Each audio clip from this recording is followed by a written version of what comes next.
This is Dawn, and today we're going to start making an incredibly easy savory artisan bread.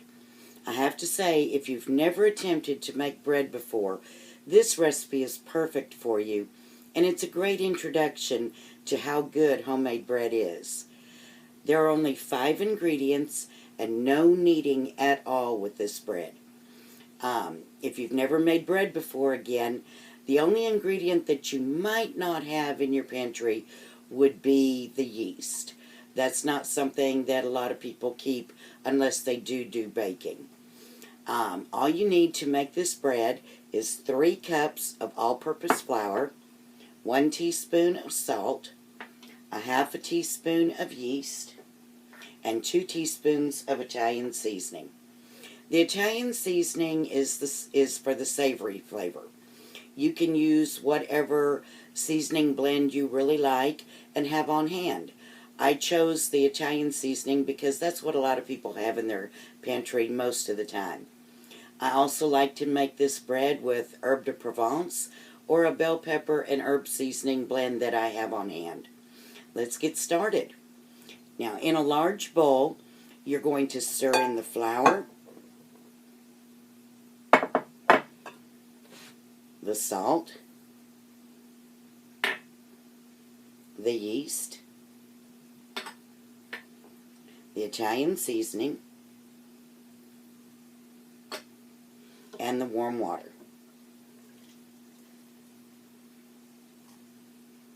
Like I said, you're not going to believe how easy this bread is.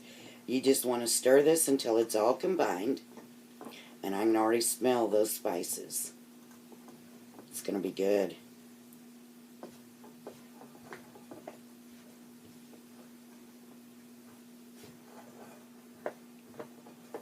We're just going to get all this flour combined in here. It just takes a couple minutes.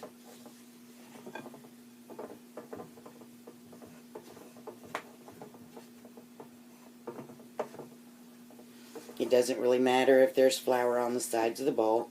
That's not going to make any difference. But you do want to make sure that you get all the flour that might be still here on the bottom.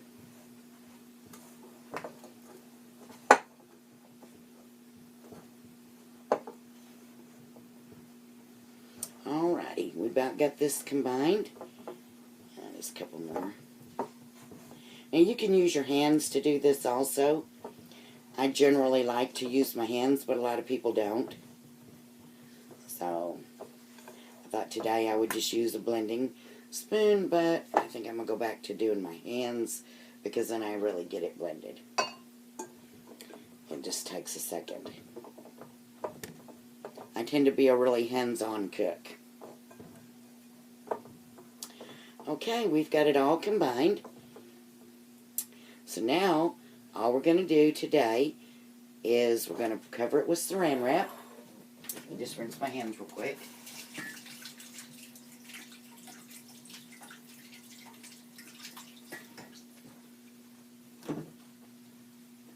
And we're going to just cover this with saran wrap. Now, you want to just leave this sitting out at room temperature for anywhere from 8 to 24 hours. That is, the timing is not going to make a whole lot of difference, but it has to be at least 8 hours. And if it's 24, that's okay. This is a great recipe to start like today when you want it for dinner tomorrow. And we want this to get good and bubbly. It's going to rise. Now, you can have it ready for tomorrow night's dinner. So, what you want to figure is that about an hour, hour and a half before you want the finished bread to be on your dinner table, that's when you're going to start tomorrow with the second process, or the second part of this process. Anyway, that's it. That's all we're doing for today. See, hi, welcome back. It's been about 24 hours since we put this bread dough into the bowl. It has definitely risen to about double in size. It's got lots of air bubbles in it. So what we want to do now is we are going to turn that bread dough out onto a floured surface. And we're just going to take it right out of the bowl. Get a better grip on the bowl. And put it onto this flour. We're going to take and we're going to fold this flour in, and we're going to make this into a ball. Okay. So now we have a nice ball with this. We're going to fold this in just a little bit more, make it more firm. We're not really kneading it, we're just shaping it. Okay, now that we've got this shaped, we're going to let this rest for 30 minutes. While we're letting it rest, what I need you to do is turn your oven on to 450 degrees, and we're going to preheat the dish that it's going to bake in. And I'm using a dish with high sides on it, because that's what you're going to need. So, for those of you that have RVs like I do, you know that you're fixing to have to get out your trusty little lighter and light your oven. Be right back. Alright, I've got my oven preheating, so now I'm going to put the baking dish into the oven and let it be preheating for this 30 minutes while this is resting.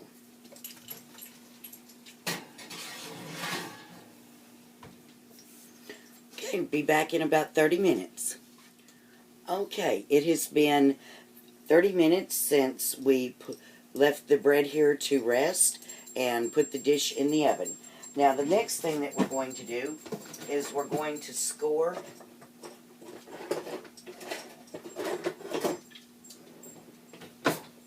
the top of this bread with an X.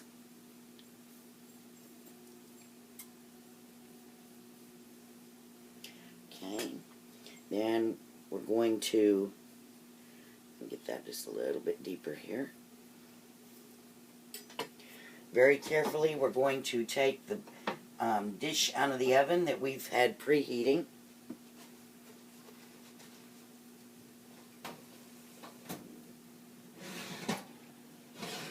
Be very, very careful, because this dish is going to be extremely hot.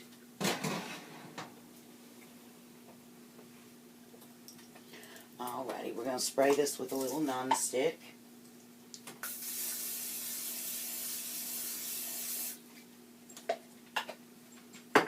And very carefully, again, remember how hot this pan is, or this baking dish.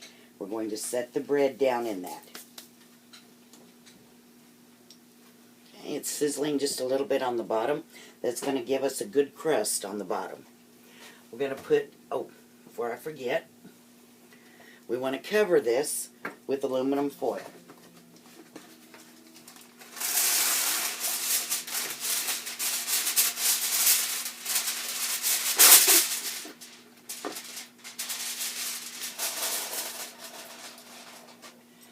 I really recommend that you put your hot pad back on your hand.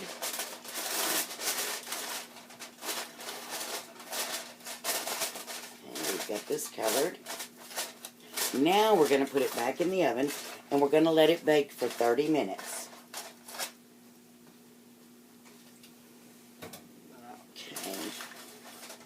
Back in we go.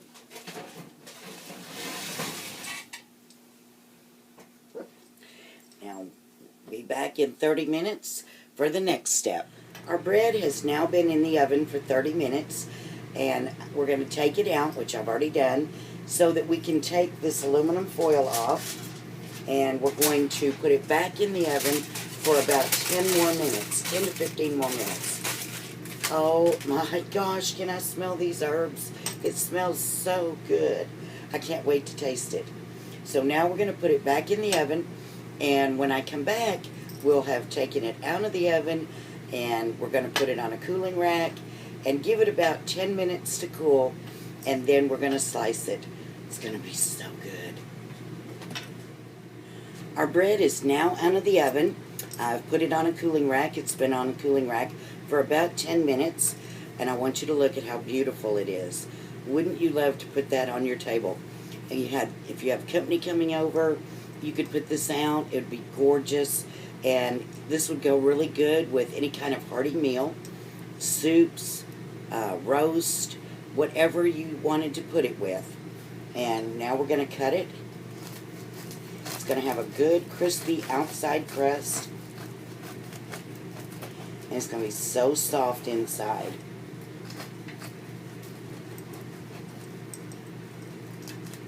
It's hard to cut on the cooling rack. I normally cut it on a cutting board. I want you to see how beautiful this is. The steam coming out of it, and I'm going to have a bite. I'll just put some butter on this. And these herbs, you can smell them as soon as you cut into it. So it is going to be really good. This would be great with a sandwich, any kind of sandwich meat. Ooh, that's hot still. Just going to take a little piece of it off and get a bite. That is so good. I cannot wait for you to make this for yourself. I'm going to post the recipe for this on my website, www.dawnshops.com, and give me about 30 minutes to an hour. Today is March 3rd, I think, and it's about 1:30 in the afternoon. So give me about an hour and I'll have everything posted. See you next time.